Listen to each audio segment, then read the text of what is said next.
Aqui na Show Agro Cooper Norte, a Embrapa também está presente. Entre os vários temas colocados à disposição dos visitantes, um deles a gente quer aprofundar e trazer mais informações para vocês, que é a questão dos capins, como as pastagens podem ser beneficiadas, principalmente com as condições aqui no Pará e principalmente aqui na região de Paragominas. Aqui comigo está o Rony Azevedo, ele é pesquisador da Embrapa. Aqui a gente tem, Rony, um campo de pesquisa, são pelo menos 20 variedades diferentes de capins. Isto, aqui nós temos 20 variedades de capins, elas são tudo cultivares, né, variedades já lançadas pela Embrapa, mas que elas foram muito estudadas na região centro-oeste do Brasil. Então aqui na região amazônica, principalmente no Pará e nessa região de Paragominas, a gente está também, né, além de demonstrando essas variedades para os agricultores, também avaliando, né, estudando esse crescimento, esse comportamento deles, como é que elas se comportam nessa situação de clima, né, de mais umidade, de mais chuva, um clima mais quente com mais luminosidade. Então, Muda muito em relação ao que já foi estudado? muda bastante. A gente tem observado principalmente que o ciclo acelera bastante, ou seja, elas crescem bem mais. Ou seja, com isso o produtor vai poder colocar o gado mais rápido antes do sistema. Por exemplo, se ele fizer um pastejo rotacionado, enquanto que em outros locais você consegue voltar na mesma área com o gado com um torno de 25, 28 dias, aqui a gente já tem conseguido resultados aí de 18, 20 dias já poder voltar com o gado. Ou seja, ele cresce vários dias mais rápido em comparação com regiões de temperaturas mais amenas. É uma regra que vale para todas as variedades? Sim, basicamente para todas as variedades. Na verdade, todas as plantas, de modo geral, aqui na Amazônia, né, com essa insolação e com esse clima, tendem a acelerar um pouco mais o ciclo. É o benefício, então, de poder ter mais rapidez aí no caso de uma rotação de pastejo, por exemplo.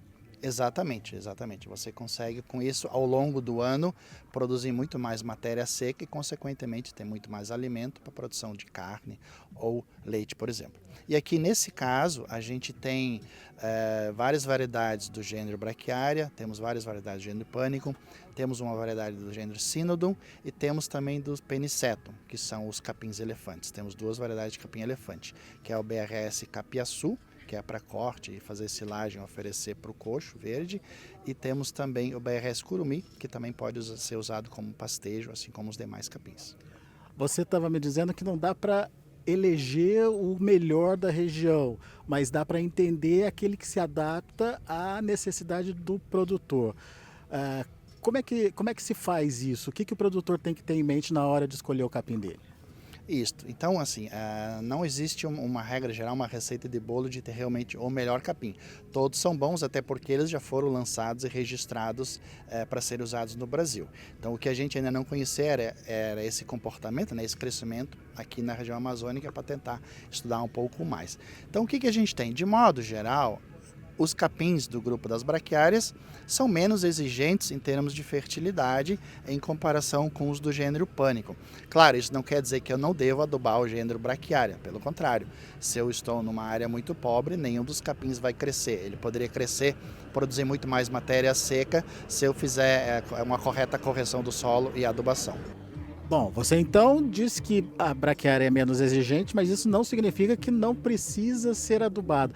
Hoje, essa adubação da pastagem já faz parte da rotina do produtor? Bom, aí nós temos uma grande diferença. O nosso pecuarista, principalmente aquelas áreas de pecuária extensiva, que são muitas extensas áreas, muitas vezes já tem capins de vários anos instalados, esses ainda não fazem, ou muitos deles não fazem essa correção do solo, né, com calcário, e nem a adubação. Já aquele pecuarista que usa mais os sistemas intensivos, com pastejo rotacionado, ele já está consciente e sabe da importância de fazer essa correta análise de solo e, consequente, correção e adubação nesse solo. Em comparação com o agricultor, todas as culturas que ele planta e todos os anos, ele já sabe que precisa corrigir o solo e adubar. Então, ele já usa muita tecnologia. Então, consequentemente, se você plantar qualquer um desses capins em cima de uma área onde já teve lavoura, seja soja ou seja milho, em comparação com um pecuarista que tem a sua área já antiga, com certeza, nas áreas já agricultáveis, né, onde teve agricultura, a produção de biomassa vai ser muito maior. E no caso de um produtor tecnificado, ele, qual que é o próximo passo dele? O que que ele tem que entender? O que que ele precisa escolher? É volume? É característica que a planta pode deixar para o solo? É a cobertura, no caso do agricultor? Enfim, o que que ele precisa entender do capim? Bom, o agricultor, né, então aquele que planta soja, por exemplo, né, que é uma cultura anual carro-chefe, eles prezam muito, e a gente também recomenda, né, a questão de você ter uma espécie vegetal que tenha uma boa quantidade de raiz, essas raízes se aprofundem no solo. Por vários motivos. Principais seriam para formar mais canais no solo, e consequentemente você tem uma região mais aerada, tem uma maior permeabilidade, né, então as chuvas infiltram com maior rapidez, e também a questão de ciclagem de nutrientes. Então, essas raízes conseguem retirar esses nutrientes a camadas mais profundas e trazer para cima. Então, esse é um dos fatores, né, grande importância da raiz numa planta de capim, para o sistema lavoura-soja. E isso é muito, muito seguido pelo agricultor que quer fazer aí a pecuária. É, exatamente. Então, é o agricultor que ele vai fazer a pecuária por um período de tempo, ou seja, integração lavoura-pecuária, ele tem a lavoura dele, ao final da colheita da soja, por exemplo, que ele não tem mais janela de chuvas que a gente fala, para fazer uma outra espécie, seja milho, seja sorgo, seja trigo, seja gergelim, ou seja, feijão calpi, por exemplo, ele tem essa opção de fazer a safrinha de boi, também chamada, então, consequentemente, esse capim tendo essas características de boa profundidade de raízes e também a produção de palhada, a próxima lavoura de soja que ele for plantar no ano seguinte, ela se beneficia bastante com isso. Com esse solo, ele fica mais bem estruturado, com essa palha, com essa maior permeabilidade das chuvas fortes que podem ocorrer. Então, isso é um grande benefício para o agricultor em ambos os partes. Ele sai ganhando com a questão de produção do capim, né, entre safra, durante o período de seca, que ele não teria capim se ele não tivesse tido a lavoura antes, que ele vai estar com o capim ali numa área adubada, bem estruturada, então ele tem esse capim, permanece mais tempo verde durante o período de seca e, consequentemente, a lavoura futura dele acaba ganhando nesse sistema, tendo maior produtividade. No caso do pecuarista, que já é mais tecnificado e que já tem essa visão de adubação das pastagens, o benefício dele principal portanto, é isso que você explicou, é poder estender maior a vida útil do pasto? Sim, primeiro ponto, se você corrigir bem o solo e tiver uma boa fertilidade, mesmo o pecuarista, ele vai produzir mais matéria seca, ou seja, vai produzir mais alimento para o gado, consequentemente a taxa de lotação dele vai aumentar. E se ele cuidar bem com o manejo adequado, ele vai tender a ter essa espécie que é uma espécie perene, né? Os capins, a maioria deles são espécies perenes, então ele vai ter essa pastagem por vários anos e bastante produtiva e também uma planta bem nutrida, com esse sistema radicular mais bem estabelecido, com essas raízes mais profundas, consequentemente existe mais umidade do solo, a profundidades maiores, esse capim, né, esse pasto, ele não vai sentir tanto durante a estação de seca. Ou seja, isso é um benefício para o pecuarista também, óbvio. E ele continua ganhando, botando peso nos animais, mesmo num período mais crítico de pastagem, digamos. Exatamente, mesmo no período mais crítico, ele consegue, aí ele vai ter menos. Possivelmente ele não vai precisar retirar tanto gado daquela área pela indisponibilidade de capim, e também o crescimento depois inicial, no início das chuvas, vai ser bem mais rápido desse pasto bem nutrido, bem estabelecido. Rony, vamos aos detalhes agora, né? Cada capim tem a sua característica, enfim, tem a sua produção. Todos eles você diz que tem ganhos aqui com as condições. Mas, por exemplo, tem especificidades? O produtor ele pode eleger um capim melhor para tratar um outro problema na propriedade, por exemplo? Tem. A Embrapa tem essas opções, então todas essas variedades, elas têm algumas características peculiares, né, mais específicas. Vamos a alguns exemplos. Por exemplo, se é um pecuarista, ele não tem lavoura, ele faz pecuária, a gente sabe que cigarrinhas das pastagens hoje é um problema no estado do Pará, Brasil todo, mas principalmente no Pará também.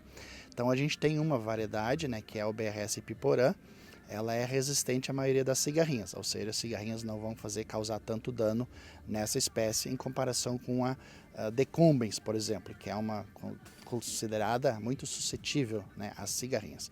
Já é uma possibilidade.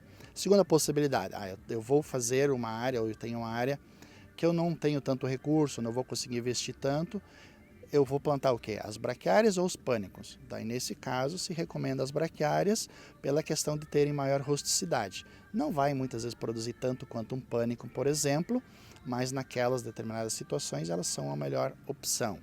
Já um outro pecuarista, já que mais tecnificado, ou o solo dele já mais bem estruturado, ou que faz 2, 3, 4 anos de lavoura, depois faz aquelas áreas virarem uma pastagem permanente, daí ele já pode optar por algumas cultivares de pânico que são bem mais responsivas em termos de fertilidade e produzem mais nessa situação.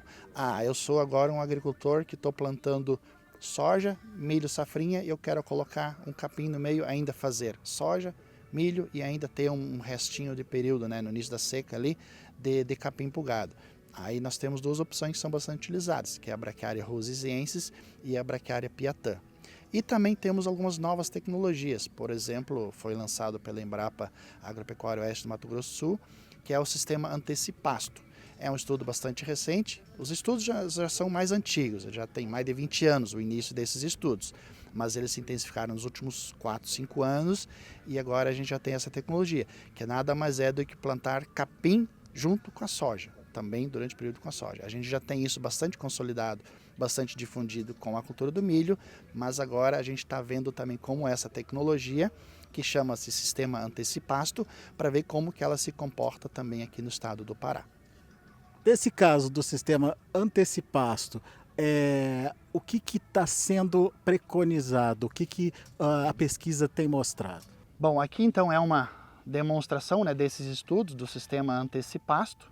Esse é um sistema desenvolvido pelos colegas da Embrapa Agropecuária Oeste, de Dourados, Mato Grosso do Sul, pelo colega Dr. Zago e a sua equipe. Tá? Então, a gente está estudando, né, vendo algumas adaptações, ajustes, talvez que haja necessidade de se fazer para essa nossa situação aqui no estado do Pará. A indicação, né, desse sistema, nas condições deles, né, das conclusões que eles chegaram no Mato Grosso do Sul, é de que você plante cultivar de soja com porte um pouquinho mais elevado, tá? Para reduzir essa competição que possa exercer do capim com a soja. Que nas condições dele, esse plantio do capim seja feito com a plantadeira de linhas, né? Com as plantadeiras, lá pelo estádio V4, V5 da cultura da soja. E que com isso você já tenha feito um bom manejo de controle de plantas daninhas no meio da cultura da soja e só depois você coloque o capim para ele começar a crescer e essa soja fechar a linha e o capim ficar abafado, digamos assim, crescendo, vegetando muito pouco no meio da soja. E que seja uma espécie de capim não muito agressiva, que não cresça muito em estatura. Então, por exemplo, o BRS Tamani tem se mostrado uma boa opção para isso. Tá?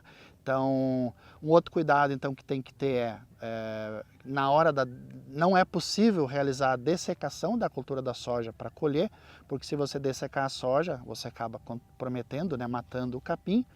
Então são áreas onde você precisa deixar a soja maturar naturalmente para depois você proceder à colheita.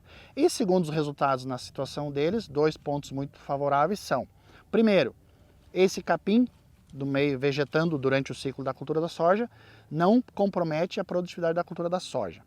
E o segundo ponto, essa planta de capim já estabelecida, ao você colher a soja, ela rapidamente cresce, porque você vai ter abertura, entrada de luz e ainda algumas chuvas que ocorram. O solo está bem nutrido, né, com a cultura da soja que você já cultivou. Então, rapidamente o capim cresce e você consegue colocar os animais nessa área para pastejarem durante o período da seca, por exemplo. Pé que está essa pesquisa aqui na região? Aqui a gente implantou os primeiros ensaios agora esse ano, tá? Tá bem recente ainda, então a gente ainda não tem dados, né, dados conclusivos, mas a gente para a próxima safra já vai poder fazer até umas áreas pouco maiores, né, desse tipo de estudo de trabalho, quem sabe até numa área comercial, para ver como é que é esse comportamento.